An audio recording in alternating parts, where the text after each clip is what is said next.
Bismillahirrahmanirrahim. Assalamualaikum warahmatullahi wabarakatuh. Waalaikumsalam Waalaikumsalam warahmatullahi wabarakatuh. Oke, baik. Sini sudah bertambah 30-an orang dari yang tadi ya. Oke, tadi ahlinya Zoom sedang Jumatan. Jadi yang menghandle ibu-ibu. Lama saya dijadikan co-host ini sampai saya samperin ke kantor baru dijadiin co-host. Oke, tadi sudah berjalan pembelajaran sekitar 10 menit, tapi lebih baik kita ulangi saja, oke?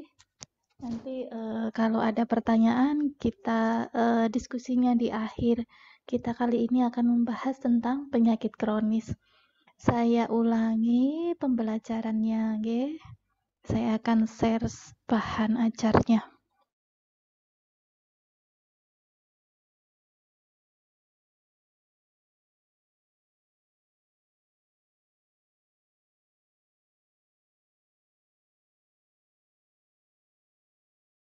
PPOK. Nah, itu ya. Penyebab, etiologi atau mungkin juga faktor risiko, klasifikasi atau kategori, tanda dan gejala dari penyakit kronis, sifat, respon pasien, bagaimana perilaku pasien dan keluarga terkait dengan penyakit kronis, sampai penata laksanaan penyakit kronis.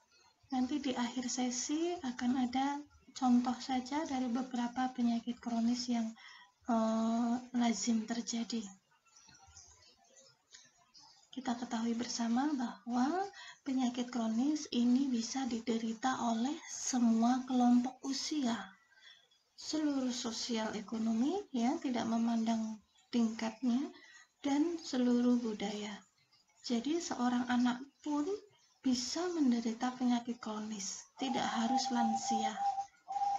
Penyakit kronis cenderung menyebabkan kerusakan yang bersifat permanen. Ini memperlihatkan adanya penurunan atau kehilangan suatu kemampuan untuk menjalankan berbagai fungsi, termasuk ya yang utamanya adalah fungsi dari sistem muskuloskeletal dan organ-organ penginderaan. Contohnya maksudnya begini, penyakit kronis ini tadi cenderung menyebabkan kerusakan yang sifatnya permanen. Salah satu contoh dari penyakit kronis adalah stroke gitu. Ya, dengan kondisi stroke ya, itu sifatnya permanen, tergantung dari derajat kerusakan pada otaknya, kemudian bisa menyebabkan menghilangnya kemampuan untuk menjalankan berbagai fungsi dalam memenuhi kebutuhan dasar, ya, menjadi tidak bisa berjalan, menjadi tidak bisa berbicara atau bicaranya pelo, ya, seperti itu. Pada tingkat global dunia, sebesar 63% penyebab kematian di dunia adalah penyakit tidak menular, yang termasuk di dalamnya adalah penyakit kronis. Ini membunuh 36 juta jiwa per tahun. 80 kematian ini terjadi di negara berpenghasilan menengah dan rendah, termasuk Indonesia. Ya, penyakit tidak menular dalam kategori penyakit kronis ini menjadi concern dari pemerintah Indonesia untuk menanggulanginya. Secara definisi, penyakit kronis ini adalah sebagai kondisi yang berlangsung, penyakit ya yang berlangsung 6 bulan atau lebih, dan tentunya memerlukan perhatian medis berkelanjutan. Aktivitas penyakit itu juga membatasi aktivitas kehidupan sehari-hari. Penyakit kronis ini seperti penyakit jantung, kanker, diabetes, ya, ini menjadi penyakit utama kematian dan kecacatan di Amerika. Di kita juga demikian ya, penyakit jantung, diabetes, hipertensi, ini menjadi penyakit yang banyak terjadi di masyarakat. Trennya penyakit kronis di Amerika, 6 dari 10 adult, orang dewasa ke atas sampai lansia, ini menderita penyakit kronis. Ya, bagaimana dengan Indonesia? Ini serupa, karena penyakit kronis, penyakit tidak menular ini banyak terjadi di tadi 80% terjadi di negara dengan penghasilan menengah dan rendah. Amerika negara maju. Di Amerika saja dari 10 orang ada 6 orang yang mengalami chronic disease. 4 dari 10 orang di Amerika bahkan memiliki 2 atau lebih penyakit kronis. Ya. Contoh, orang kalau sudah hipertensi, dia berisiko stroke. Orang sudah diabetes, biasanya kawannya hipertensi. Ya kayak begitu. Jadi, di Amerika saja 4 dari 10 orang menderita 2 atau lebih penyakit kronis. Penyakit kronis ini menyebabkan kematian dan disability, dan tentu saja ini menghabiskan anggaran negara yang banyak, tidak terkecuali di Indonesia. Berikutnya kita belajar tentang definisi dari penyakit kronis. Ya, maknanya adalah merupakan jenis penyakit degeneratif berkembang bertahan dalam jangka waktu yang lama, lebih dari 6 bulan.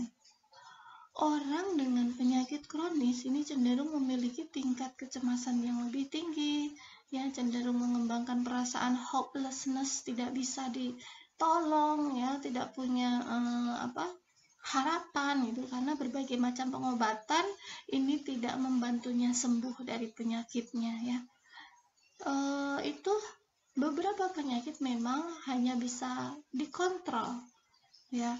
Penyakit karena proses degeneratif, karena proses penuaan, hipertensi, diabetes, ya, hanya bisa dikontrol memang, ya. Nah, itu membutuhkan support, ya, dari keluarga dan dari petugas kesehatan. Rasa sakit yang diderita oleh pasien ini akan mengganggu aktivitas sehari-hari, merubah makna hidupnya, tujuan hidupnya, kualitas of life-nya, ya, quality of life-nya, sampai ke gangguan tidur. Untuk etiologi dari penyakit kronis, contohnya ada beragam, ya, etiologinya, nanti bisa masuk ke setiap penyakitnya secara spesifik. Ini secara gambaran umum, ya. Pertama, adanya kemajuan dalam bidang kedokteran modern, sehingga kita yang semula concernnya dari penyakit infeksi, ini teratasi penyakit infeksi, orang menjadi lebih lama hidupnya, terjadilah proses penuaan, degenerasi. Nah, selama proses degenerasi itu akan muncullah penyakit-penyakit yang terkait dengan usia, ya, penyakit kronis. Bisa hipertensi, diabetes, artritis, PPOK. Nah, itu ya. Jadi ada peningkatan usia harapan hidup. Ini menyebabkan juga di end of life-nya, jadi di akhir masa hidup bisa menimbulkan penyakit kronis. Berikutnya, nutrisi yang membaik, ya, ini memungkinkan orang hidup lebih lama, tetapi dalam fase lansianya, ya, dalam proses degenerasi akan menyebabkan timbulnya penyakit kronis. Gaya hidup, ya, terkait dengan gaya hidup masyarakat modern, ya, ini bisa menyebabkan insiden penyakit kronis. Seperti apa? Gaya hidup sekarang, makan junk food, ya, makan makanan cepat saji, kurang serat, tidak mau olahraga, ya, tingkat stres yang tinggi, ya, kurang aktivitas rekreasi. Nah, ini bisa menyebabkan penyakit kronis. Ada perilaku berisiko untuk menderita penyakit kronis, contohnya penggunaan tembakau, paparan asap rokok, nutrisi yang buruk, terkait juga diet rendah sayur, buah, tapi tinggi garam, ya, asin, dan tinggi lemak jenuh. Kurang aktivitas fisik, penggunaan alkohol yang berlebihan. Keterkaitan genetik dengan penyakit kronis. Seringkali ada faktor risiko yang tidak bisa dirubah dari penyakit kronis, yaitu apakah ada riwayat keluarga. Ya kan, berarti terkait dengan genetik di keluarganya. Contoh, variasi genetik yang bisa menimbulkan penyakit kronis. Jadi ada breast cancer, ada fibrosis sistik, kemudian ada terkait dengan depresi, dengan Alzheimer, demensia, ya. Ini terbukti bahwa ada gen-gen spesifik yang bisa diturunkan ke turunannya, anaknya, cucunya, sehingga benar bahwa riwayat keluarga genetik itu mempengaruhi kejadian penyakit kronis pada alur keluarga tersebut. Ada fase-fase dari penyakit kronis. Ada 9 fase dari penyakit kronis, yaitu 1 kita pelajari pelan-pelan.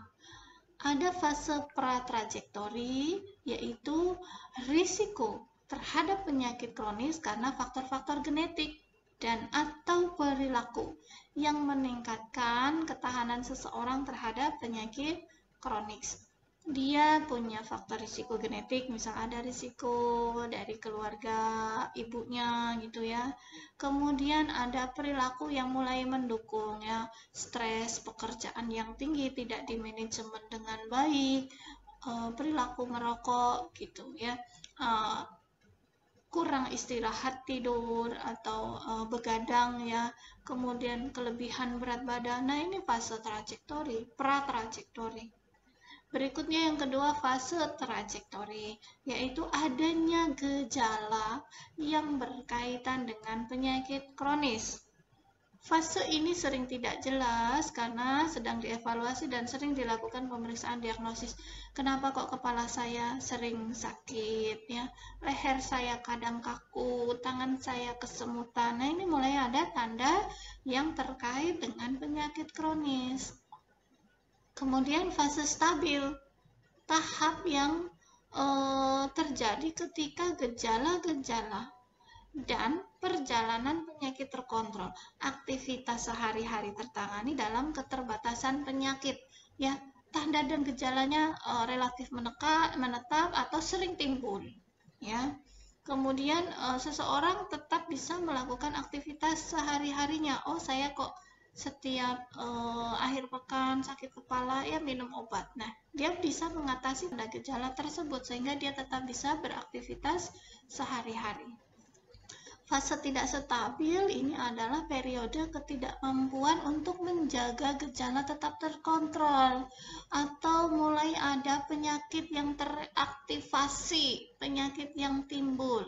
Terdapat gangguan dalam melakukan aktivitas sehari-hari. Ya, sakit kepalanya berlanjut sehingga dia tidak bisa bekerja, ya. Kemudian atau mungkin tidak bisa tidur, depresi, ya, mengganggu aktivitas fisik hariannya, tangannya kesemutan sehingga tidak bisa melakukan pekerjaan halus, mengetik, terganggu, memegang benda jatuh, ya. Ada ketidakmampuan dalam menjaga gejala tetap terkontrol. Kemudian ada fase akut. Fase yang ditandai dengan gejala-gejala yang berat dan tidak dapat pulih, atau timbul komplikasi yang membutuhkan perawatan di rumah sakit untuk penanganannya. Fase akut inilah yang kadang baru orang paham, oh saya sakit hipertensi, oh saya sakit diabetes, karena dia mulai membutuhkan perawatan di rumah sakit, ya. Dia ada penurunan berat badan berlebih, ini contoh ya, penurunan berat badan berlebih yang ekstrim, kemudian dia lemah, ya, tidak bisa melakukan aktivitas sehari-hari, pusingnya menetap, gemetaran, keringat dingin. Nah, seperti itu fase akut. Berikutnya fase krisis. Ini merupakan fase yang ditandai dengan situasi krisis mengancam jiwa, yang membutuhkan pengobatan atau perawatan kedaruratan. Dia pingsan, dia black out, ya. hipertensi yang tidak terkontrol tiba-tiba masuk ke krisis hipertensi. Ya, diet yang tidak baik, kemudian atau dia upset, dia marah, kondisi situasional yang menyebabkan dia marah, tekanan darahnya naik, ya terjadi krisis hipertensi, dia jatuh pingsan, ya membutuhkan pengobatan dan perawatan kedaruratan. Fase pulih. Ini adalah keadaan pulih kembali pada cara hidup yang mulai dia terima karena dia memiliki penyakit kronis, ya. Contohnya, misal pasiennya asma, habis asma attack, habis sesak nafas 40 kali per menit, dia butuh oksigen, dia butuh bronkodilator. Ya, fase kritis sudah terlewati, dia pulih. Bapak Ibu menderita penyakit asma, maka dianjurkan ada misal pembatasan aktivitas fisik berat, ya, olahraga pagi hari, kemudian menghindari paparan asap rokok dan sebagainya. Dia mulai pulih dan diharapkan memiliki cara hidup yang sesuai dengan penyakit kronisnya. Kemudian ada fase penurunan. Adalah kejadian yang terjadi ketika perjalanan dari penyakit kronis ini berkembang. Mulai ada komplikasi, disertai dengan peningkatan ketidakmampuan atau kesulitan dalam mengatasi gejala-gejala. Pasiennya diabetes, dari diabetes muncul hipertensi, dari hipertensi muncul stroke. Ya, ini perjalanan penyakitnya berjalan dan berkembang, ada komplikasi, itu fase penurunan. Jadi penyakit kronisnya tidak terkontrol. Berikutnya adalah fase kematian.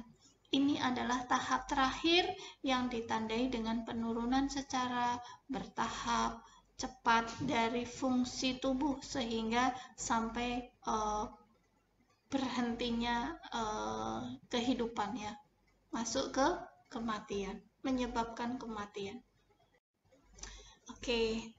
Kita bicara dari kategori penyakit kronis, ya. Ada berbagai sudut pandang orang membagi kategori penyakit kronis, ya. Di sini sudut pandang yang pertama dari kemampuan seseorang untuk hidup dengan penyakitnya, dengan sakitnya, life with illness, ya. Pada kategori ini seseorang diharuskan beradaptasi, mempelajari kondisi penyakitnya selama hidup, dan biasanya tidak mengalami kehidupan yang mengancam karena dia ada adaptasi perubahan gaya hidup terkait dengan penyakitnya. Contoh, penyakit yang termasuk life with illness adalah diabetes. Seorang penderita diabetes bisa puluhan tahun kok, ya, dia survive gitu. Kemudian asma, artritis, epilepsi, ya, semua bisa memiliki harapan hidup yang lama. Kategori yang kedua ada mortal illness, ya. Pada kategori ini secara jelas kehidupan individu terancam. Namanya mortal itu kematian. Dan individu yang menderita penyakit ini hanya bisa merasakan gejala-gejala kematian, gejala-gejala penyakit dengan ancaman kematian. Ya, contoh penyakit kronis pada kategori ini adalah kanker dan penyakit kardiovaskuler, penyakit hipertensi, kemudian hiperkolesterolemi, dislipidemia, ya, emboli, apalagi stroke, seperti itu. Kategori yang berikutnya dari pandangan ini at risk illness. Kategori penyakit ini sangat berbeda dari dua kategori sebelumnya. Pada kategori ini tidak ditekankan pada penyakitnya, tetapi pada risikonya, at risk illness. Penyakit yang termasuk dalam kategori ini adalah hipertensi dan penyakit yang berhubungan dengan hereditas atau keturunan. Sudut pandang yang lain, klasifikasi dari penyakit kronis berdasar sumber yang lainnya bisa communicable atau non-communicable. Communicable itu adalah penyakit yang bisa menyebar dari satu orang ke orang lainnya. Ini berarti penyakit infeksius. Communicable, penyakit kronis yang communicable contohnya adalah TBC, AIDS, itu kan karena penyakit-penyakit infeksi dan menjadi kronis. Klasifikasi berikutnya adalah kongenital, penyakit atau kelainan yang terjadi sebelum dilahirkan. Contohnya sickle cell anemia, thalassemia, itu adalah penyakit-penyakit kronis bawaan. Berikutnya degeneratif, penyakit yang terjadi karena cedera atau kerusakan organ jaringan selama proses penuaan, ya, hipertensi, diabetes, dislipidemia, stroke itu kan penyakit degeneratif. Contoh juga dari penyakit degeneratif. Kemudian penyakit fungsional, penyakit yang berakibat pada fungsi atau penampilan, tetapi tidak menunjukkan manifestasi dari organnya. Contoh lainnya, klasifikasi penyakit kronis yaitu malignan, penyakit yang cenderung memburuk dan menyebabkan kematian. Ini adalah kanker. Ya, psikosomatis, penyakit psikosomatis yang dimanifestasikan pada gejala fisiologis. Ini sih penyakit terkait dengan kejiwaan, tetapi dia merasa saya sakit, ini saya sakit kanker, saya sakit hipertensi, sedikit-sedikit mengeluh, tetapi sebetulnya tidak ada masalah. Itu penyakit psikologis. Kemudian ada idiopatik, penyakit yang tidak diketahui penyebabnya, contohnya katarak, ya, katarak idiopatik, katarak juvenil, katarak pada anak kecil, ya, harusnya katarak pada lansia, tetapi ada sejumlah kecil bisa menyebabkan katarak idiopatik, ya, katarak juvenil, ya. Kemudian contoh lain adalah iatrogenik, yaitu penyakit yang disebabkan karena terapi medis. Tanda dan gejala dari penyakit kronis ini kalau mau kita pastikan ya spesifik dari penyakitnya, ya. Nah, karakteristik penyakit kronis ini penyebabnya yang tidak pasti, memiliki faktor risiko yang banyak, membutuhkan durasi yang lama untuk onset, untuk timbul gejalanya, ya, menyebabkan kerusakan fungsi bisa satu atau tidak, bahkan ketidakmampuan, dan tidak dapat disembuhkan secara sempurna. Tanda-tanda lain dari penyakit kronis ini ada batuk, ada demam yang berlangsung lama, kalau itu tadi misal yang communicable disease.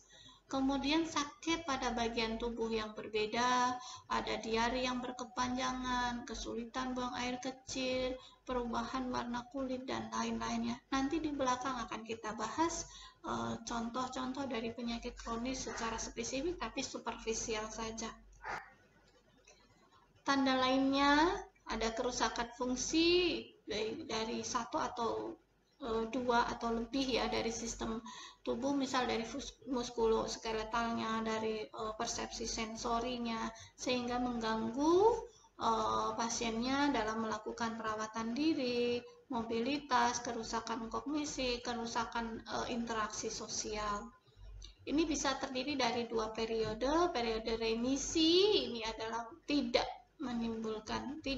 muncul gejalanya, dan periode eksaserbasi ketika gejala muncul kembali. Untuk penata laksanaannya, ya, kondisi kronis tadi mempunyai ciri khas, masalah penata laksanaan yang berbeda. Apa itu penyakit dari sistem endokrin, dari neuro, atau dari perkemihan, pernafasan, muskuloskeletal, ya, memiliki penata laksanaan yang berbeda. Contoh banyak penyakit kronis yang terkait dengan timbulnya gejala nyeri dan keletihan, ya. Kalau nyeri ya diberikan analgesik, NSAID juga bisa. Penyakit kronis yang parah dan lanjut ini dapat menyebabkan kecacatan sampai tingkat tertentu, sampai disabilitas, membatasi pasien untuk melakukan aktivitas sehari-hari, aktivitas fisik dasarnya, makan, minum, berpindah tempat, toileting, ya, itu aktivitas dasar. Kemudian banyak penyakit kronis yang harus mendapatkan penata laksanaan teratur, ya, rutin tiap hari untuk menjaganya terkontrol. Contoh penyakit gagal ginjal kronis, diabetes, hipertensi, ya, itu membutuhkan tata laksana yang teratur dan rutin. Kalau dari WHO, ya, Innovative Care for Chronic Condition, ya, jadi kondisi dari lingkungan, ya, misal dengan kemitraan yang kuat, dukungan regulasi, kebijakan ini, kemudian kepemimpinan, advokasi, pembiayaan, kecukupan SDM. Ini adalah ranahnya negara, ya. Bagaimana negara mengelola melalui Departemen Kesehatannya masing-masing mengelola penyakit-penyakit kronis yang ada di negara tersebut dengan kebijakan, dengan jaminan sosial, pembiayaan, ya, dan sebagainya. Di sini melibatkan keterkaitan antara masyarakat, pasien dan keluarga, dan pelayanan kesehatan. Masyarakat contohnya perlu peningkatan kesadaran dan pengurangan stigma. Ada pasien penyakit kronis dengan epilepsi, jangan dipandang negatif, ya. Nih, pengurangan stigma. Contoh lagi bahwa diabetes itu ada 2 jenis, diabetes kering dan basah. Kalau sudah diabetes basah nanti cepat meninggal. Itu stigma, ya.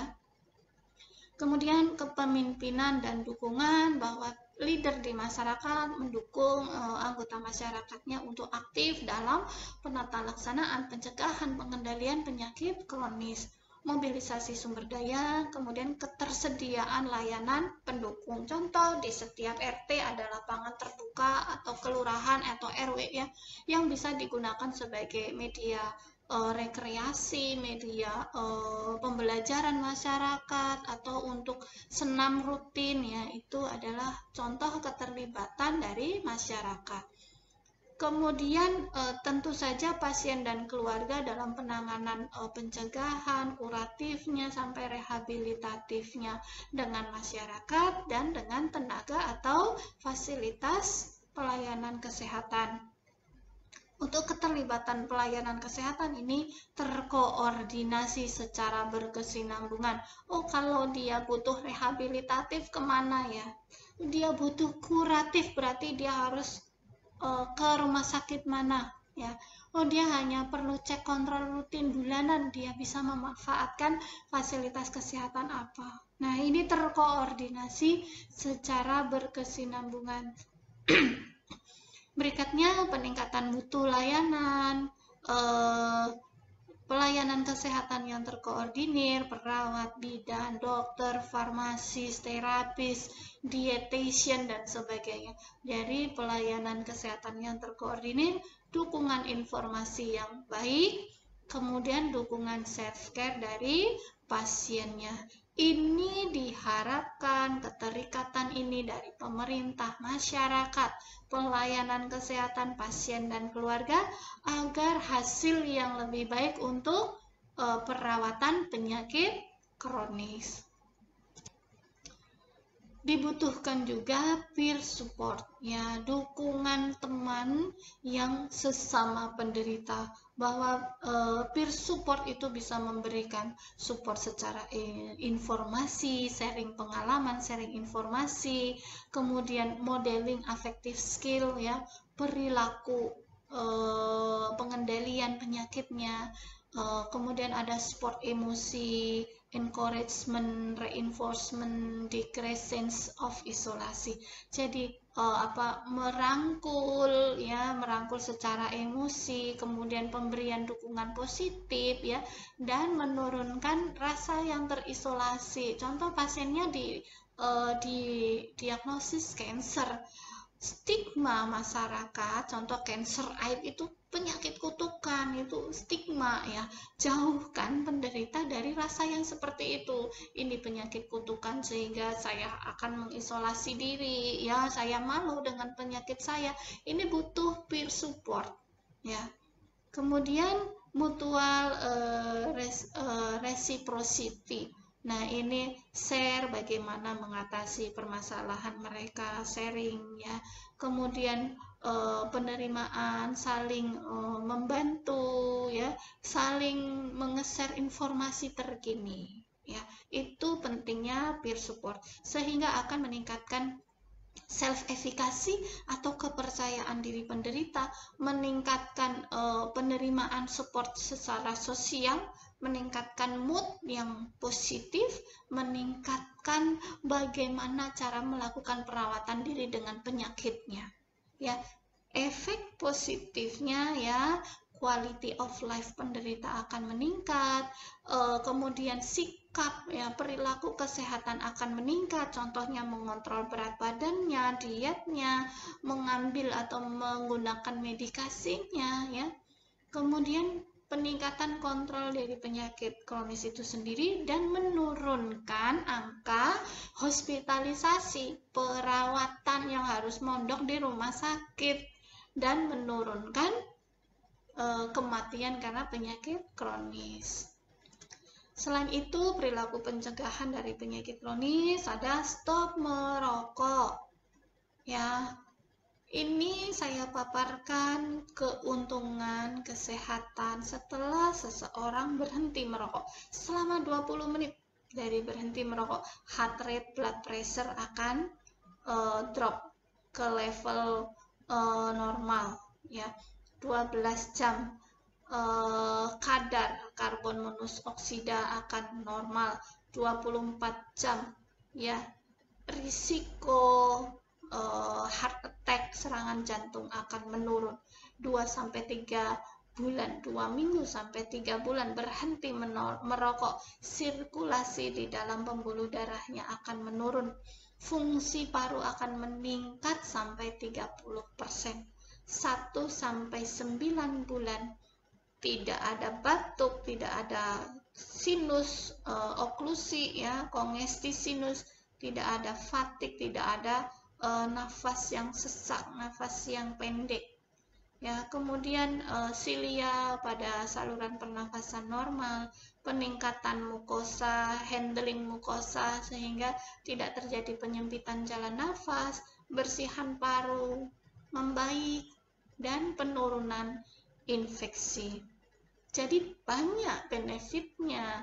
Kapan lagi mau berhenti merokok kalau tidak dari diri sendiri dan sekarang? 1 tahun, 5 tahun, 10 tahun, sampai belasan tahun. 1 tahun penurunan penyakit jantung koroner ya. Kemudian 5 tahun penurunan risiko kanker, risiko stroke ya, penurunan kanker servikal, kanker mulut, tenggorokan, esofagus ya.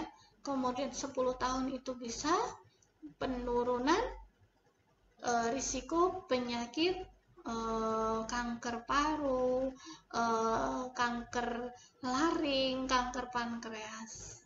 Ketika sudah berhenti 15 tahun, penurunan bahkan sama sekali sama, tidak ada risiko seperti orang yang tidak merokok terkait dengan penyakit jantung koroner.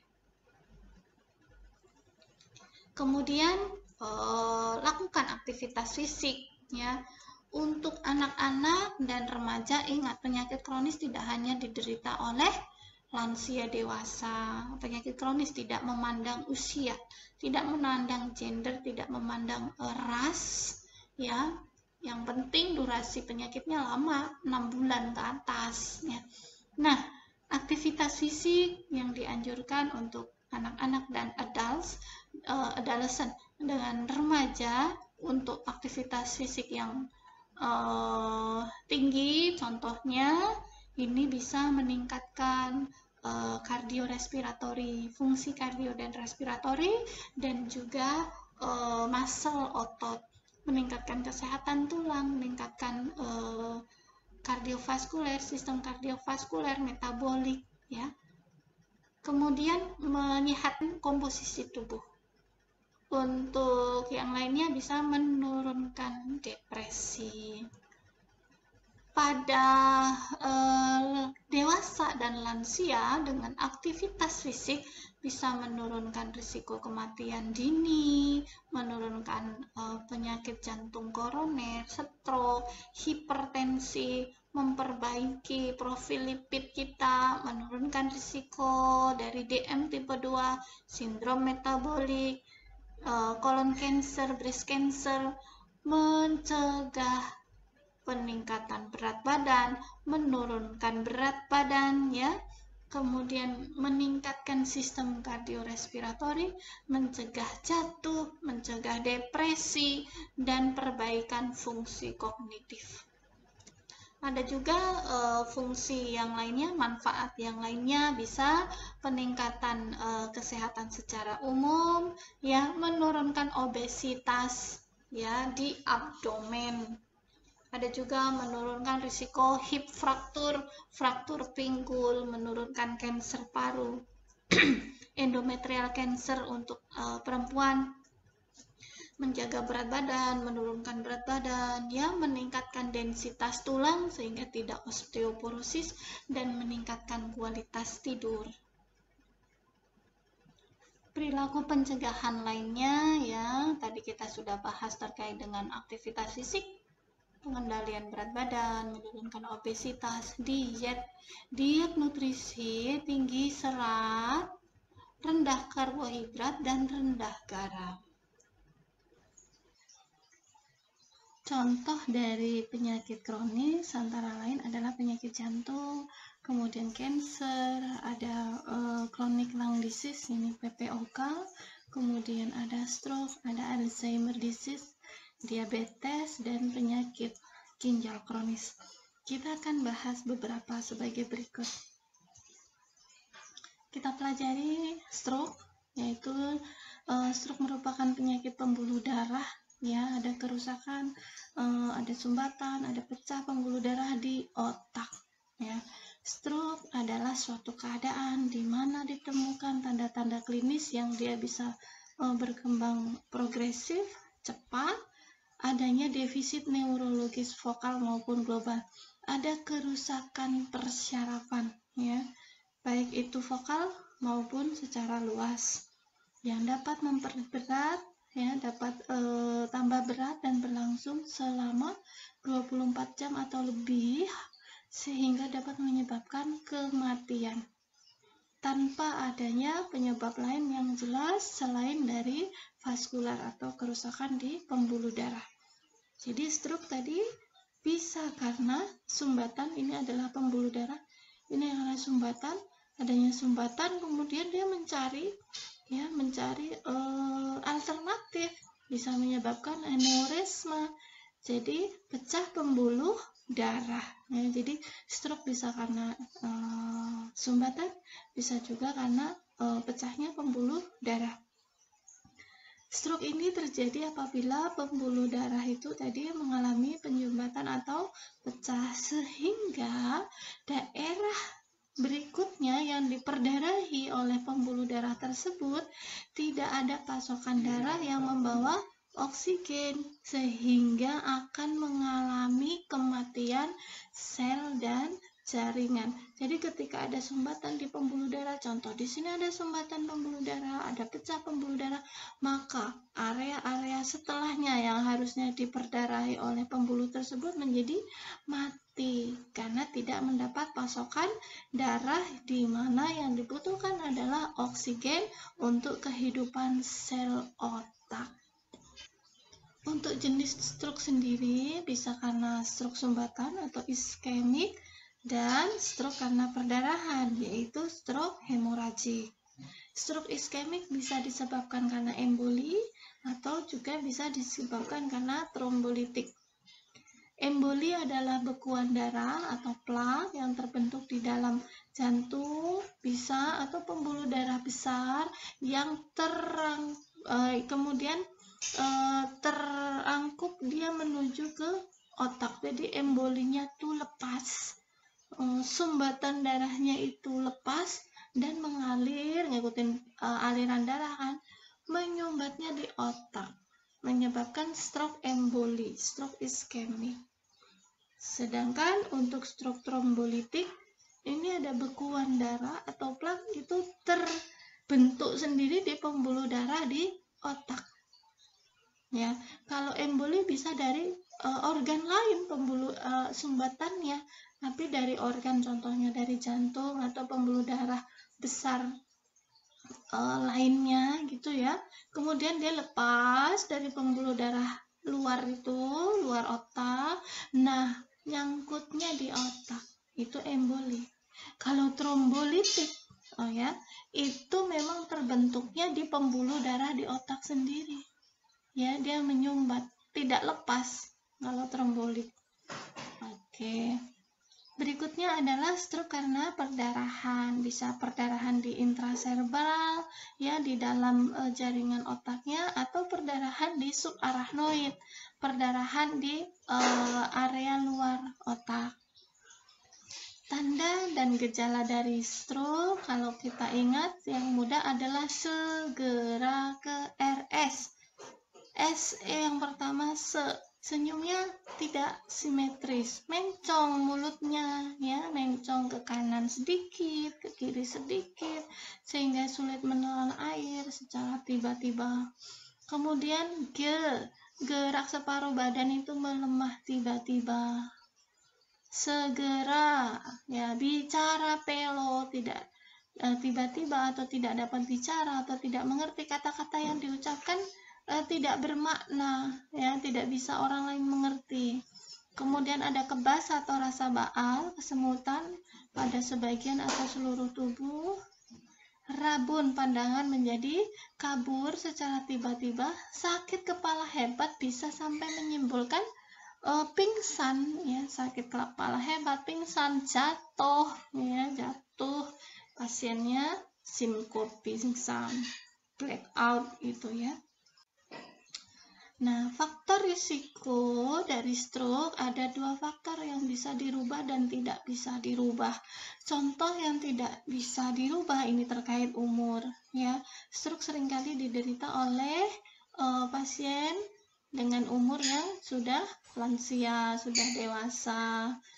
Kemudian jenis kelamin, bahwa jenis kelamin pria itu lebih berisiko mengalami stroke, bisa karena gaya hidup mereka merokok, ya, stres mereka, pekerjaan lebih tinggi dan tertentu. Berikutnya ras tertentu, ada genetik, ya, riwayat dari keluarga, apakah ada riwayat stroke atau tidak.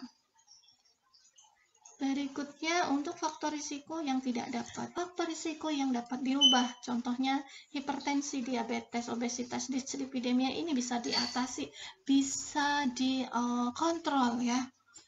Turunkan berat badan, ya, kontrol diet makanannya, ya. Kemudian ada fibrilasi atrium, stenosis, hiperfibrinogenemia, kemudian penyakit jantung lainnya, ya. Ini adalah denyut atrium yang cepat, fibrilasi atrium, stenosis itu kekakuan pada pembuluh darah arteri karotis. Ini bisa menyebabkan tromboli, ya. Kemudian hiperfibrinogenemia ini bisa menyebabkan clotting, pembekuan darah, ya, sehingga menjadi emboli ataupun trombus. Bisa pasca stroke, jadi menyebabkan stroke berulang. Sickle cell anemia juga bisa menyebabkan faktor risiko stroke. Sickle cell anemia adalah anemia karena sel bulan sabit ini juga berisiko trombus dan emboli. Hiperkromatosemia juga seperti itu. Sedentary lifestyle, kurang aktivitas fisik, penyalahgunaan obat, stres, baik itu mental maupun fisik, migrain, merokok, alkohol, pemakaian kontrasepsi hormonal. Pemakaian kontrasepsi hormonal ini bisa menyebabkan gangguan pembuluh darah, hipertensi, obesitas, ya. Bisa dari pemakaian kontrasepsi hormonal pada wanita, dan itu menjadi faktor risiko terjadinya stroke. Berikutnya, bagaimana pengaruh stroke terhadap sistem tubuh kita, ya. Untuk tanda dan gejala stroke itu tergantung dari bagian otak mana yang terkena, yang rusak, yang tidak dapat pasokan darah, ya. Pada umumnya stroke menyebabkan gangguan bicara, menelan, kemudian gangguan pergerakan di ekstremitas tangan, kaki, kemudian gangguan perkemihan, pasien yang menjadi mengompol, gangguan penglihatan, seperti itu. Ini menjadi masalah besar karena stroke ya seringkali menyebabkan disabilitas, ketidakmampuan memenuhi kebutuhan fisik sehari-harinya ya. 2/3 penderita stroke mengalami disabilitas. 1 dari 3 penderita stroke bisa mengalami afasia atau gangguan bicara. 60% penderita stroke itu mengalami gangguan penglihatan. Oke, untuk bahaya stroke bisa kematian ya, karena kalau perdarahannya luas ya, itu cepat sekali bisa menimbulkan kematian. Kelumpuhan, pasiennya koma ya, penurunan kesadaran GCS-nya 3. Kemudian bisa terjadi kerusakan syaraf tadi segala macam ya, bisa gangguan ekstremitas, gangguan berkemih, gangguan berbicara, itu termasuk kerusakan syaraf ya. Sulit bicara bisa karena ada area namanya broca, area otak yang memproduksi kalimat. Nah, gangguan bicara terjadi bisa cedal atau susah mengeluarkan kata-kata. Penglihatan kabur ya, karena saraf yang ke mata bisa terganggu. Kemudian gangguan kognitif menjadi inkoheren, tidak nyambung, pelupa ya, bahkan tidak ingat dirinya siapa dan sebagainya. Disabilitas kaki tangan lemah ya, bisa juga kehilangan keseimbangan, risiko jatuh gitu ya, karena kakinya berat untuk melangkah ya, tangannya berat untuk berpegangan gitu. Wajah mencong ya, tidak simetris, kemudian cegukan, sesak nafas, ini gangguan pada persarafan otot-otot pernafasan. Setelahnya kita bahas tentang diabetes mellitus. Diabetes mellitus ini adalah penyakit menahun, penyakit kronis yang ditandai dengan kadar glukosa darah yang lebih dari normal. Berapa normalnya? Kalau glukosa darah sewaktu tidak puasa itu 200 mg per dl. Kalau glukosa darah puasa 126 mg per dl. Diabetes ini disebabkan karena kekurangan hormon insulin. Hormon insulin ini untuk menurunkan kadar glukosa darah. Nanti kita banyak pelajari di sistem endokrin. Ya, hormon insulin sendiri dihasilkan oleh sel beta pankreas. Gejala dari diabetes, gejala utamanya adalah trias 3 poli ya, ada poli apa saja? Poliuri, sering kencing; polifagi, dia banyak makan, cepat lapar; polidipsi, sering haus, jadi dia harus banyak minum ya. 3 poli, trias poli diabetes mellitus, poliuri, polifagi, polidipsi, tambah 1 gejala ya utama, ada gejala tambahan, penurunan berat badan secara drastis tanpa penyebab yang jelas, bukan karena diet, bukan karena penyakit infeksi ya dan sebagainya, jadi tanpa penyebab yang jelas. Baal, kesemutan, gatal di daerah kemaluan wanita, bisul yang hilang timbul, penglihatan kabur, lekas lelah, keputihan, luka yang tidak sembuh-sembuh, mudah mengantuk, dan impotensi pada pria. Apa faktor risiko penyakit kronis diabetes mellitus? Ada faktor risiko yang tidak bisa dirubah, umur ya. Diabetes mellitus bisa menyerang pada usia lebih 40 tahun. Apakah bisa pada anak-anak, Ibu? Bisa. Ya, diabetes mellitus ada 2 tipe.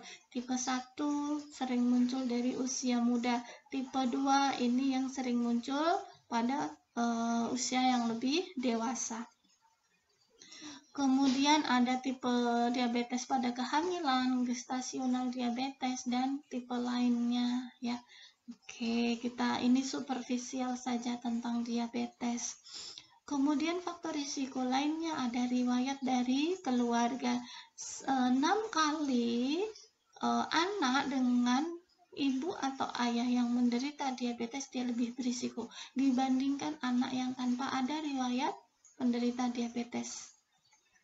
Kemudian riwayat kehamilan dengan diabetes, ya ibu hamil yang kemudian dia diabetes itu disebut sebagai gestasional diabetes atau diabetes mellitus kehamilan. Riwayat melahirkan anak dengan berat badan lebih dari 4 kg. Jadi bayi yang berat badannya 4 kg lebih itu kalau kita kaji ibunya, bisa jadi ibunya sudah mengalami DM gestasional atau dia memang mengalami punya riwayat keluarga dengan DM pada ibu tersebut. Bisa juga riwayat melahirkan bayi kurang dari 2,5 kg. Ini karena gangguan transmisi dari nutrisi ibu ke bayi.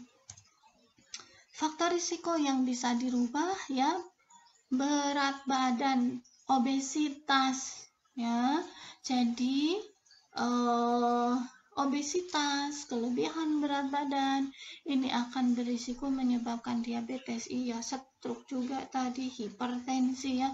Kurang aktivitas fisik tuh bisa menyebabkan faktor risiko penyakit kronis dimanapun, dislipidemia ya. Jadi kadar lipid, kadar lemak tidak normal ya. Yang paling sering diukur untuk kondisi dislipidemia yaitu kadar lipid HDL. HDL ini adalah kolesterol yang baik, high density lipid ya. Dia harusnya lebih dari 40 atau lebih dari 35 mg per dl. Ketika dia kurang dari 35 maka dia berisiko terjadi diabetes. Demikian juga dengan trigliserida, ya harusnya tidak lebih dari 200. Ketika dia melebihi 200 atau lebih dari 250 itu kondisi dislipidemia menjadi faktor risiko penyakit kronis. Oke, sedikit penjelasan tentang IMT, indeks massa tubuh ya. Mengukurnya adalah berat badan per tinggi badan dikuadratkan. Ya, berat badan kalian berapa? 60 kilo.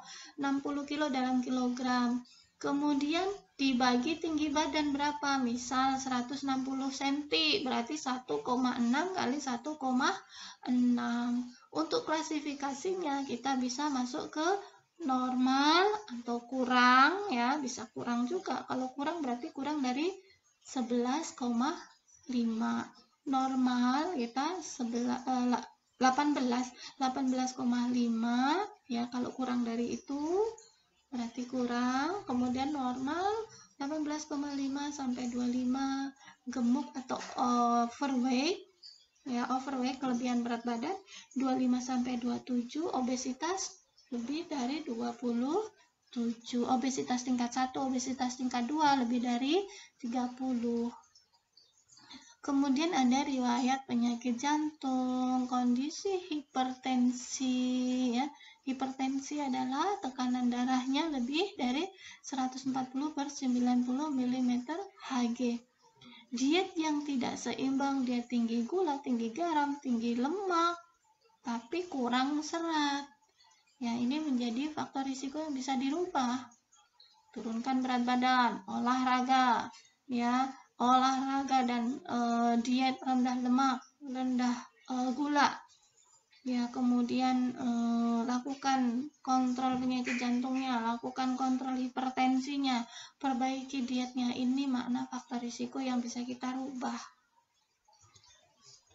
Komplikasi kronis dari diabetes bisa menyebabkan penyakit kardiovaskuler, diabetes bisa menyebabkan penyakit jantung dan pembuluh darah, diabetes bisa menyebabkan hipertensi, hipertensi bisa menyebabkan diabetes. Memang mereka berkawan begitu ya.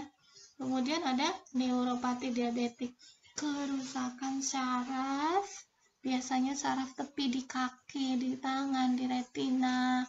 Ya, itu bisa kalau di kaki ada luka nggak kerasa sampai busuk, gangren, amputasi pada kaki.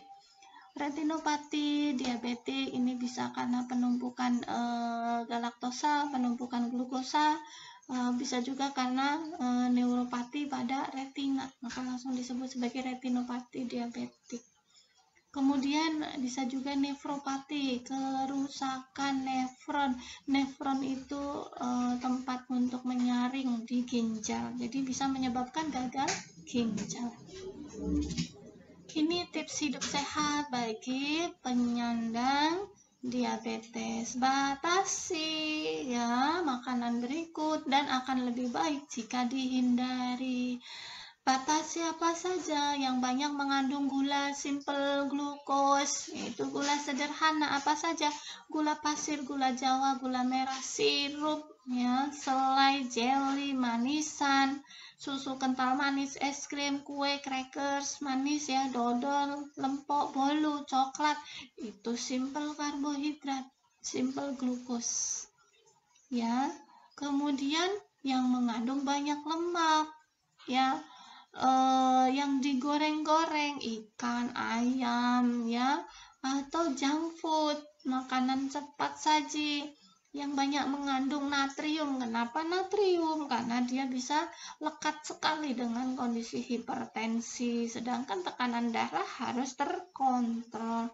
Apa yang banyak mengandung natrium? Ya ikan asin, yang diasin-asinkan, yang dikaleng-kaleng, ikan asin, telur asin, makanan kaleng atau yang diawetkan. Untuk diet penderita diabetes dianjurkan dengan aturan 3J, yaitu patuhi jumlahnya, ya, pahami jenisnya, dan patuhi terkait dengan jadwal makan. Untuk jumlah ini bisa disesuaikan dengan berat badan yang memadai, yaitu BB yang dirasa nyaman untuk seorang diabetesi. Diabetesi itu adalah penderita diabetes. Jumlah makanan yang dikonsumsi ini dikonsultasikan dengan ahli gizi. Kalau di rumah sakit umum daerah biasanya mereka sudah spesifik, ada polidiabetes ya, tidak hanya poli penyakit dalam, bahkan ada poli gizi ya. Nah, pasien-pasien dengan gangguan nutrisi seperti ini, contohnya dengan diabetes mellitus, bisa dirujuk ke poli gizi untuk membicarakan bagaimana diet yang baik untuk mereka ya terkait dengan penyakitnya. Kemudian dari jenis ya, jenis makanan utama yang dikonsumsi dapat disesuaikan dengan isi piringku ya, bisa diakses. Contoh-contoh dari konsep piring model T ya. Di sini T-nya yang di sini adalah serat, kemudian di sini adalah seperempatnya karbohidrat, setengahnya itu adalah serat, vitamin, ya, mineral, dan seperempatnya di sini adalah protein. Jadi seperti itu model T. Simpelnya seperti itu. Kemudian terkait dengan jadwal. Untuk jadwal penderita diabetes boleh makan besar 3 kali, pagi, siang, malam, dan diikuti 2-3 kali makanan selingan. Ini prinsipnya porsi kecil ya, jangan yang gorengan. Mereka juga lebih dianjurkan yang rebusan dan tinggi seratnya. Selanjutnya kita bicara terkait dengan hipertensi. Hipertensi atau tekanan darah tinggi ini adalah suatu keadaan di mana tekanan sistolik lebih dari 140, diastoliknya lebih dari 90. Ini sering disebut sebagai silent killer, pembunuh ya, pembunuh diam-diam, karena penderita hipertensi bisa tidak menyadari mereka menderita hipertensi karena hipertensi bisa tanpa keluhan, padahal ketika dicek tekanan darahnya lebih dari 140 per 90 mm Hg. Untuk gejala hipertensi ya pada umumnya tidak disertai dengan gejala atau keluhan tertentu. Keluhan yang tidak spesifik, contoh sakit kepala, pusing, jantung berdebar, rasa sakit di dada, gelisah, pandangan mata kabur, mudah lelah, tidak bisa tidur, dan lain-lain. Siapa saja yang berisiko mengidap hipertensi? Pasien dengan obesitas, diabetes, riwayat keluarga, konsumsi garam berlebih. Ya, konsumsi garam berlebih itu dari makanan kaleng yang diawetkan, makanan yang banyak bumbu, ya, keripik-keripik. Kemudian dia malas atau tidak kurang aktivitas fisik, tidak olahraga, merokok ataupun sebagai perokok sekunder, ya, perokok pasif, stres yang tidak dikelola dengan baik. Yang lainnya bisa dikaitkan dengan faktor risiko yang tidak dapat dirubah, ada umur, riwayat keluarga, jenis kelamin. Tadi jenis kelamin laki-laki lebih berisiko hipertensi, nanti kalau sudah menopause wanita menjadi lebih berisiko terhadap hipertensi. Umur, semakin usia dewasa akan semakin berisiko hipertensi. Yang dapat dirubah tadi terkait dengan perilaku merokok, kurang makanan buah dan sayur, konsumsi garam, kegemukan, kurang aktivitas fisik, alkohol, dislipidemia, dan stres.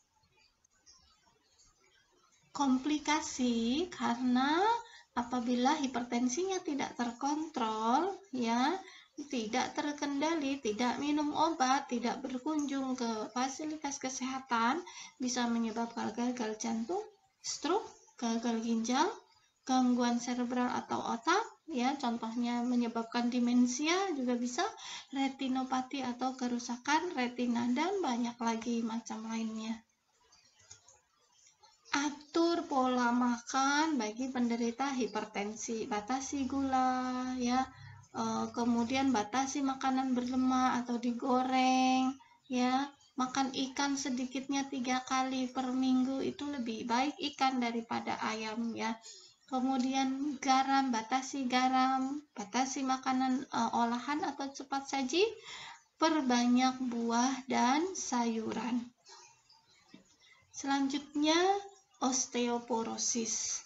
Osteoporosis secara makna harfiah ini adalah tulangnya keropos, ya. Tulangnya keropos karena kepadatan tulangnya berkurang. Seiring tulang menjadi keropos dan rapuh, maka berisiko patah tulang. Kerusakan tulang ini terjadi secara diam-diam, secara kronis, ya. Semakin sering ini maksudnya seringkali ini tidak ada gejala, nyeri-nyeri sedikit, ya, dianggap wajar oleh orang dewasa atau lansia, sampai terjadi fraktur, ya, baru paham kalau menderita osteoporosis.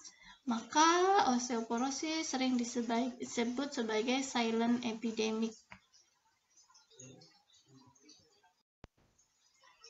Ini perbandingan dari tulang yang mengalami osteoporosis, kepadatan tulangnya, kepadatan kalsiumnya sudah berkurang, gambaran mikroskopis, ya, dibandingkan dengan tulang normal. Kondisi osteoporosis ini menyebabkan mudahnya terjadi patah atau fraktur. Ya, osteoporosis terjadi secara bertahap dalam beberapa tahun, jadi ini termasuk penyakit kronis tanpa gejala yang khas atau jelas. Biasanya baru terdeteksi setelah mengalami kerusakan tulang. Gejala dari osteoporosis seperti postur bungkuk, ya, penurunan tinggi badan karena dia tambah membungkuk sehingga ada penurunan tinggi badan. Kemudian sering mengalami cedera atau keretakan pada tulang, biasanya terjadi pada tulang belakang, pergelangan tangan, lengan, atau tulang di pangkal paha. Bisa juga sakit pinggang, ya, merasakan sakit pinggang yang berkelanjutan dalam jangka yang panjang. Gaya hidup yang tidak sehat ini menjadi faktor risiko dari osteoporosis. konsumsi alkohol, ya, ini bisa menyebabkan risiko osteoporosis dan fraktur pinggul, hip fracture pada pria dan wanita. Merokok, ya, kemudian kopi, soda, ini mengurangi penyerapan kalsium ke dalam tubuh. Penyakit kronis yang berikutnya yaitu penyakit gagal ginjal kronis. Penyakit gagal ginjal kronis ini adalah kelainan yang mengenai organ ginjal kita. Ini timbul akibat berbagai faktor, perlahan dan sifatnya menahun atau kronis. Pada awalnya biasanya tidak ada gejala khas, sehingga penyakit ini sering terlambat untuk diketahui. Nah, di sini sedikit review dari anatomi dan fisiologi dari ginjal. Kita punya ginjal kanan dan ginjal kiri. Kemudian di sini adalah pembuluh darah, arteri, dan pembuluh darah vena. Masing-masing ada ya, arteri renalis dan vena renalis kanan dan kiri. Kemudian ini adalah saluran urinnya untuk nanti masuk ke vesika urinari dan keluar. Fungsi dari ginjal di sini dijelaskan ya. Unit fungsional terkecilnya namanya adalah nefron. Nefron itu bisa untuk memfiltrasi. Kita lihat di sini ada simulasinya. Yang merah ini adalah pembuluh darah, kemudian yang kuning di sini adalah urin, kemudian titik-titik di sini adalah albumin. Ya, nah ini filter saringan. Ginjal itu kan untuk memfiltrasi ya. Memfiltrasi toksin harus dikeluarkan, sisa sampah metabolik dikeluarkan. Tetapi zat-zat yang berguna seperti glukosa, seperti albumin itu harus masuk kembali ke dalam darah, tidak boleh lewat urin. Pada ginjal yang sehat, ya, albumin ini akan direabsorpsi, akan tidak terfiltrasi ya, tidak keluar melalui urin. Tetapi pada ginjal yang sakit ada albuminuria, maknanya ada albumin yang ikut lolos, ikut terfiltrasi ya oleh glomerulus ginjal. Nah, ini mengindikasikan bahwa ginjalnya sakit. Fakta terkait dengan penyakit ginjal kronis ya, penyakit ginjal kronis merupakan penyebab kematian nomor 18 di dunia pada tahun 2010. Pada tahun 2012 ya, pengeluaran hemodialisa luar biasa ya, ratusan miliar. Kemudian menurut Riskesdas 2013 ya, di Indonesia setiap 1000 orang penduduk 2 orangnya menderita gagal ginjal. Menurut data BPJS tahun 2016, pengobatan ya penyakit ginjal kronis 2,4 triliun ya dihabiskan. Ini merupakan penyakit dengan biaya pembiayaan yang besar, nomor 2 setelah pembiayaan penyakit jantung. Jadi penyakit kronis selain itu membebani keluarga, membebani pasien sendiri, juga membebani perekonomian negara ya, karena kalau di kita ada sistem BPJS ya, iuran bersama ya, untuk pembiayaan penyakit-penyakit kronis salah satunya. Tanda dan gejala dari penyakit gagal ginjal kronis ini adanya tekanan darah yang tinggi, kemudian perubahan frekuensi dan jumlah air kencingnya dalam harian. Kalau kita cek adanya darah di urin bisa, kemudian protein di urin bisa, atau juga glukosa di urin, itu mengindikasikan ada penyakit ginjal kronis. Kemudian lemah karena sampah metabolit itu meningkat. Kemudian bisa kehilangan nafsu makan, sakit kepala, tidak bisa konsentrasi, gatal karena ureanya tidak bisa keluar lewat urin. Jadi ureanya akan menumpuk di kulit. Ini yang menyebabkan rasa gatal, kulit berubah menjadi keabu-abuan bahkan kehitaman. rasa sesak napas karena edem ya, kemudian ada mual, muntah, bengkak. Bengkak sih utamanya pada kaki dan tangan, tetapi ini bisa meluas pada perut seperti itu, pada bawah mata, wajah ya. Nah, itu tanda-tanda dari penyakit ginjal kronis. Untuk penyebabnya, penyebab dari penyakit ginjal kronis bisa karena komplikasi dari diabetes mellitus, dari hipertensi, konsumsi obat pereda nyeri, ini bisa menjadi toksik pada ginjal karena ginjal sebagai organ ekskresi dari obat-obatan. Penggunaan narkoba, psikotropika, dan zat adiktif, serta inflamasi atau peradangan pada ginjal. Faktor risiko yang tidak dapat dirubah bisa karena riwayat keluarga dengan gagal ginjal, kelahiran prematur, ini menyebabkan maturasi organ-organ vital bisa mungkin terganggu. Trauma pada daerah abdomen, ini bisa juga menyebabkan trauma pada ginjal. Kemudian ada penyakit tertentu, contohnya lupus, AIDS, hepatitis C, ya ini bisa menyebabkan nekrotik atau kematian pada sel-sel ginjal. Terapi kita perubahan gaya hidup, tidak merokok, pemantauan berat badan, yang olahraga, obat-obatan, dialisis, ini yang menyebabkan mahal ya. Dialisis, cuci darah tergantung dari dosis pasiennya, bisa 1 bulan sekali, 1 minggu sekali, 2 minggu sekali ya, tergantung kondisi pasien, dari bersihan ureum kreatinin pasien. Kemudian bisa juga dilakukan transplantasi ginjal atau penggantian ginjal yang rusak dengan ginjal yang baru. Untuk pencegahan penyakit ginjal kronik, kalau kita berdasarkan dari Kementerian Kesehatan Republik Indonesia ya, cerdik. Penyakit kronik apapun ada cerdiknya ya. Mau itu kanker, itu PPOK ya, itu diabetes, hipertensi, penyakit jantung kronis, penyakit ginjal kronis itu atasi dengan cerdik. Ya, cek kesehatan secara rutin, menyiapkan asap rokok, rajin aktivitas fisik, diet sehat, kalori yang seimbang, istirahat cukup, dan kelola stres. Berikutnya di sistem pernafasan, untuk penyakit kroniknya salah satunya yaitu penyakit paru obstruktif kronik atau PPOK. Ya, ini merupakan sejumlah penyakit yang menyerang paru-paru dalam jangka panjang dan menyebabkan obstruktif penyumbatan jalan nafas. Penyakit ini menghalangi aliran udara dari dalam paru-paru, sehingga penderita pasien akan mengalami kesulitan bernafas.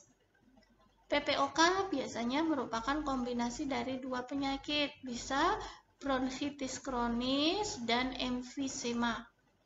Satu lagi sebetulnya juga bisa terkait dengan asma, ya asma yang kronis. Untuk bronkitis itu adalah infeksi pada saluran udara yang menuju ke paru-paru. Ini menyebabkan pembengkakan edem pada dinding bronkus. Dengan adanya edem itu juga terjadi produksi cairan atau mukus yang berlebihan, sehingga ini bisa menyumbat bronkusnya, menyumbat saluran udara.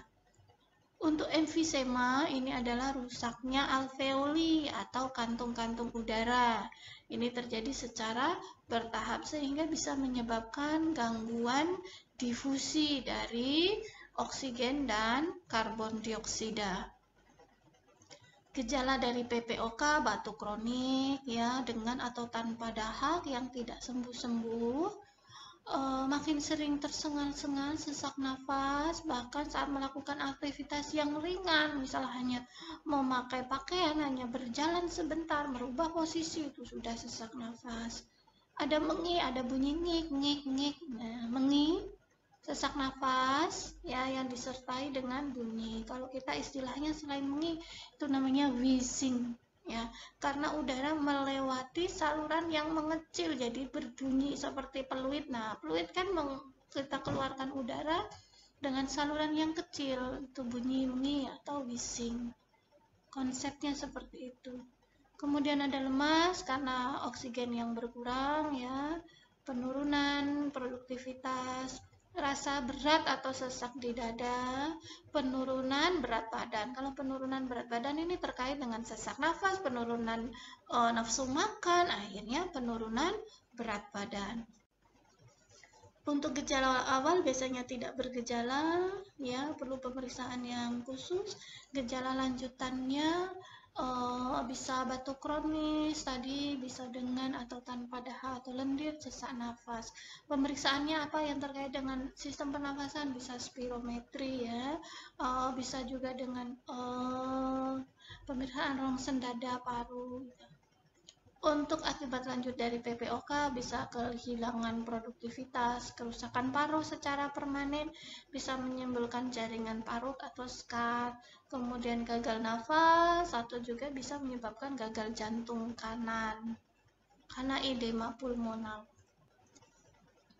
Faktor risiko dari PPOK, ya, kemana-mana ini pasti rokok bisa menyebabkan penyakit kronis, ya, kemudian perkembangan usia, kemudian faktor keturunan, polusi udara. Polusi bisa dari asap motor, debu jalanan, industri, briket batu bara, debu vulkanik, pembakaran hutan, obat nyamuk bakar, asap kayu bakar dapur, ya, asap kayu di dapur, pembakaran sampah, asap kompor, polusi tempat kerja.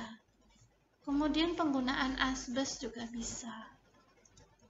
Yang berikutnya terkait dengan sistem syaraf, ada demensia, ada pikun, ya, ini juga penyakit kronis, di mana pikun adalah kondisi penurunan kemampuan berpikir.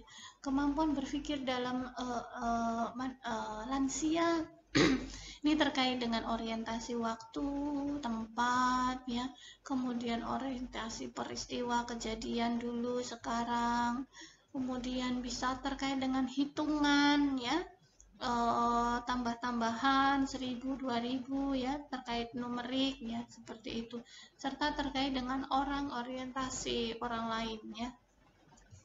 Gejala pikun yang sering dialami perubahan kognitif seperti mudah lupa, yang baru saja dilakukan, yang diingat adalah masa lalu yang menetap, ya, masa kecil, masa perjuangan, ya. Tapi ketika ditanya sudah makan apa belum, sudah sholat apa belum, lupa, ya. Kemudian sulit berkomunikasi, sulit menjawab pertanyaan atau berkoordinasi. Pikun juga menyebabkan gangguan psikologis, perubahan sifat, depresi, moody, ya, dan halusinasi. Oke, penyebab dari pikun yang sering adalah kerusakan syaraf yang terjadi pada otak. Ini bisa terkait dengan proses degenerasi atau proses penuaan. Gejala dari demensia, ya, mudah hilang ingatan, kesulitan komunikasi, kehilangan kemampuan untuk fokus, dan halusinasi. Bisa melihat hal yang tidak ada, gitu, ya. Perubahan pada otak yang terjadi pada demensia Alzheimer bisa pengecilan volume, ya, atau pembentukan protein yang disebut sebagai protein beta amiloid. Ini yang menyebabkan gangguan potensial aksi pada sel saraf. Cara mencegah, ya, jaga kolesterol, tekanan darah, aktivitas fisik, konsumsi sayur, buah, vitamin, ya.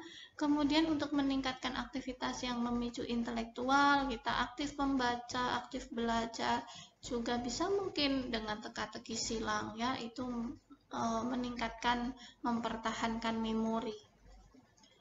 Secara umum, upaya untuk mencegah penyakit kronik, ya, berdasarkan dari Kementerian Kesehatan RI, yaitu dengan cerdik tadi, ya, cerdik, cek kesehatan secara rutin, enyahkan asap rokok, kemudian rajin melakukan aktivitas fisik, diet yang seimbang, istirahat yang cukup, serta kelola stres dengan baik. Demikian saja yang bisa saya sampaikan. Apabila ada ilmu yang salah, saya mohon maaf.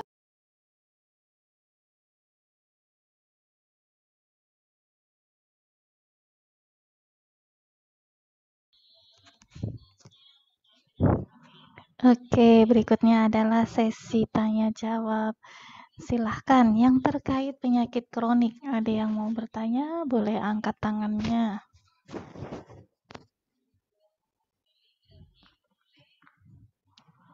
Oke, penggemar setia saya ada Mbak Santi, Mbak Aziza, Mbak Vi, Mbak Yuniar.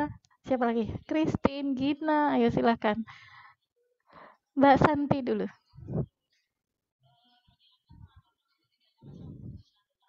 Baik, terima kasih Ibu. Izin bertanya Ibu, perkenalkan nama saya Santi Bibitia dari kelas A. Saya izin bertanya Ibu, mengenai mayoritas penyakit kronis itu kan disebabkan oleh faktor genetika dan pola hidup. Nah, jika pola hidup kan bisa diminimalisir dengan cara disosialisasi mengenai pola hidup sehat. Tapi jika faktor genetik, bagaimana cara kita meminimalisirnya, Bu? Terima kasih. Oke. Saya jawab nih, ini pulpen saya mau nyatet malah habis. Untuk faktor genetik, bagaimana kita meminimalisir?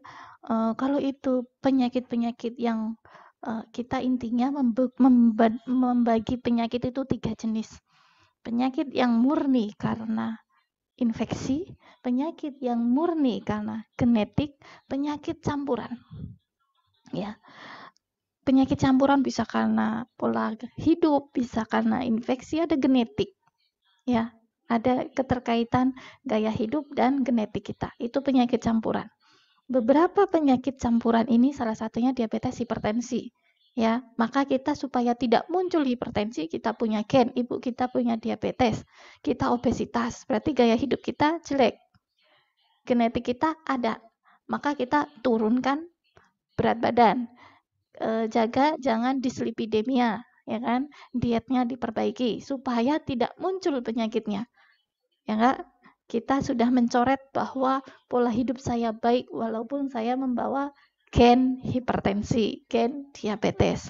Nah, itu pengendalian dari genetik yang campuran. Kalau yang dia genetik murni, contoh talasemia. Ini para gadis, para mbak emas nanti kan akan menikah.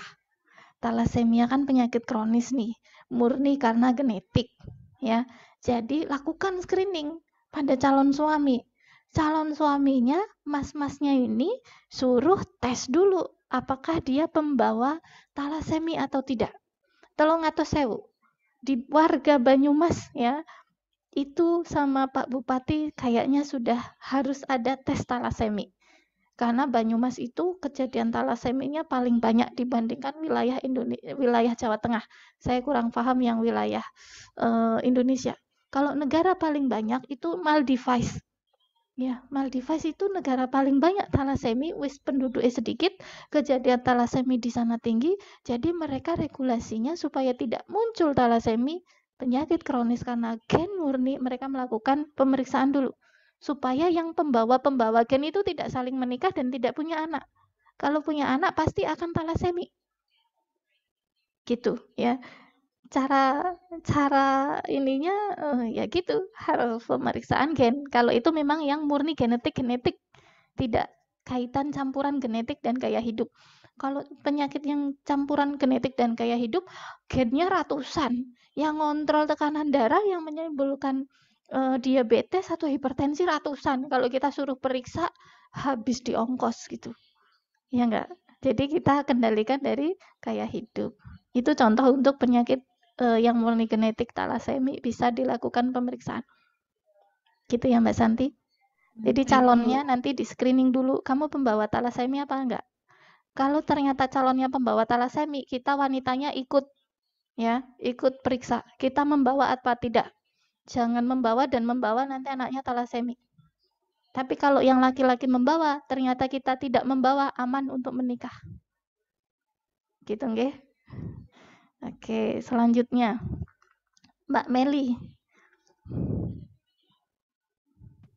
Ya, Assalamualaikum warahmatullahi wabarakatuh. Bu, nama saya Melia Prianti dari kelas 2C. Bu, saya ingin bertanya mengenai, kan tadi udah dijelaskan kan mengenai penyakit kronis memiliki resiko genetik juga.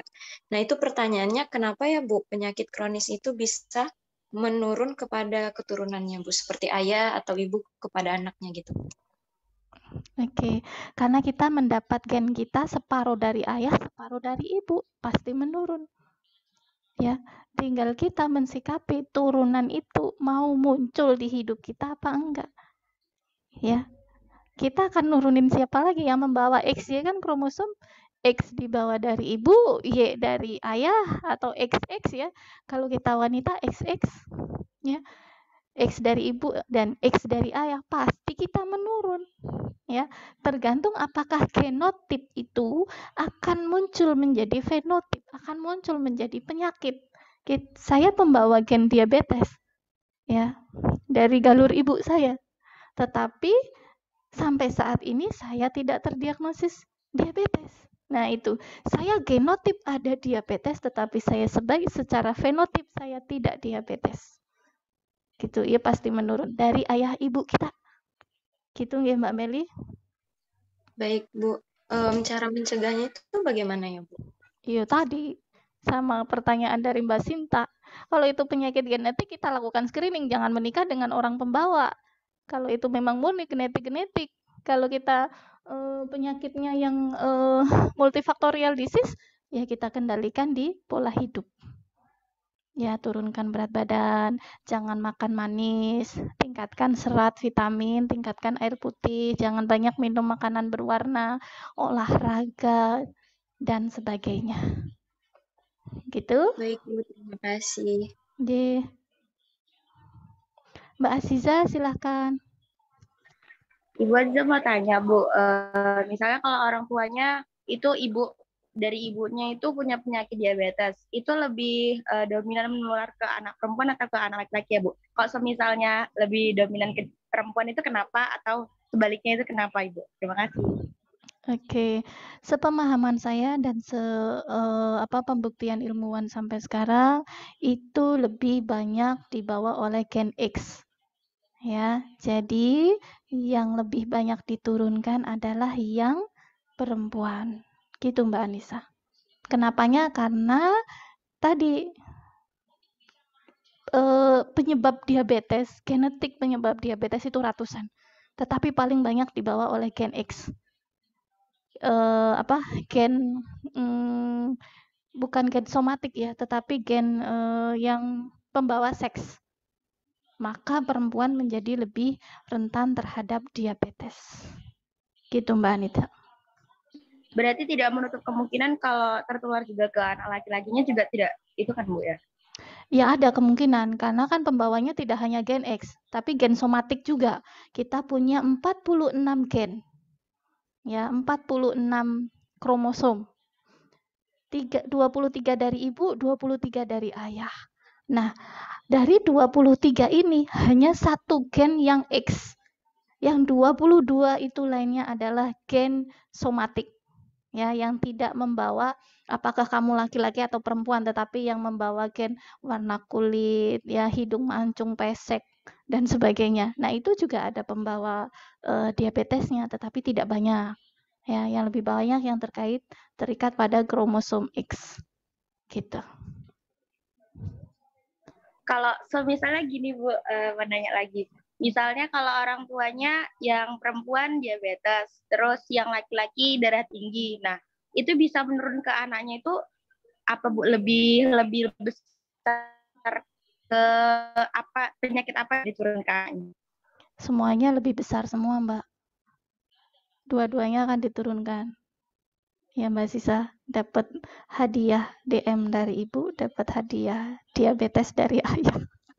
Tergantung kita mau mengambil hadiahnya apa enggak gitu. Oke.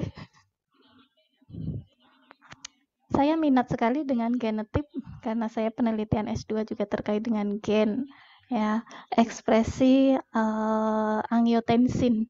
Pemeriksaan angiotensin pada zaman 2010 itu sudah habis jutaan. Saya harus ngambil itunya dari Asia, dari Singapura, harus shipping, harus beku. Wah, lumayan effortnya ya. Jadi kalau untuk pemeriksaan-pemeriksaan yang spesifik kan memang yang tersedia murah sih ya, itu karena kita harus bebas zero talasemi ya, yang paling banyak sih talasemi. Kalau yang lainnya masih ranah penelitian laboratorium.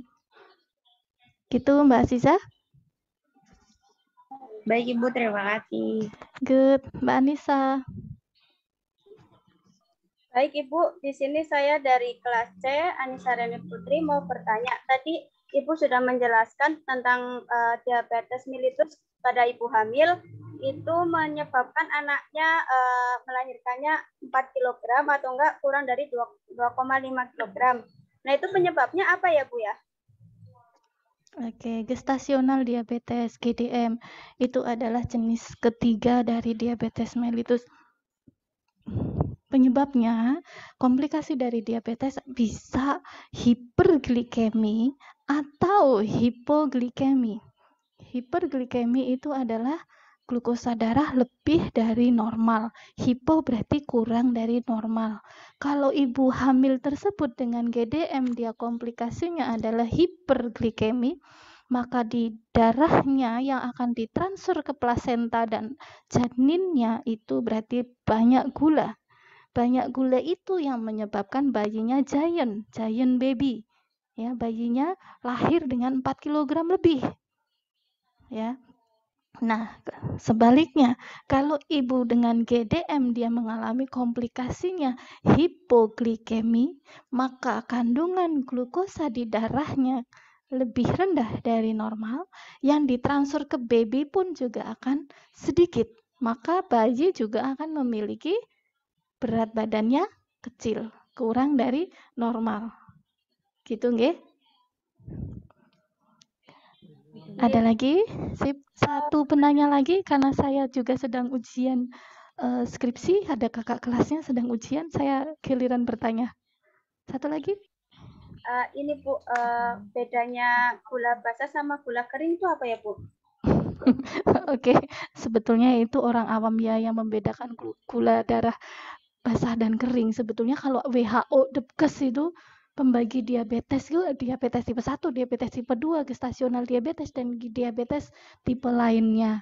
Ya, jadi tapi yang beredar di masyarakat kalau dia punya luka basah di kakinya yaitu disebut diabetes basah. Kalau dia nggak ada luka tapi orangnya kurus kering gitu ya, itu diabetes kering ya. Itu persepsi masyarakat ya. Tidak ada yang lebih baik dari diabetes ya. Diabetes tetap harus diantisipasi komplikasi-komplikasinya. Gangren ya, yang dimaksud dengan basah dan kering itu karena kondisi gangren di kaki biasanya. Gangren adalah perlukaan yang tidak dirawat dengan baik sehingga ada kuman saprofit di situ, ada kuman misal Staphylococcus di situ sehingga itu memperburuk keadaan. Ya jadinya baunya luar biasa, bau gas gangren itu luar biasa, bahkan bisa sampai menggagalkan operasi gara-gara kebocoran gas gangren. Ya. Oke. Ya, Mohon maaf nggih, cukup nggih? Oke. Oh, sudah pada presensi ya? Saya lupa meminta presensi. Kayaknya saya lihat di chat sudah pada presensi. Bagi yang belum, saya beri waktu 2 menit untuk presensi. Terima kasih kehadirannya teman-teman. Semangat selalu nggih. Jangan bosan-bosan ketemu saya nggih, PKDM dan fisiologi. Oke. Semoga menjadi ilmu yang bermanfaat, menjadi syafaat bagi kita semua. Mohon maaf kalau ada ilmu yang salah. Saya akhiri. Wassalamualaikum warahmatullahi wabarakatuh. Waalaikumsalam warahmatullahi wabarakatuh. Terima kasih. Terima kasih Bu. Terima kasih Bu. Selamat berpuasa. Kayak kedua,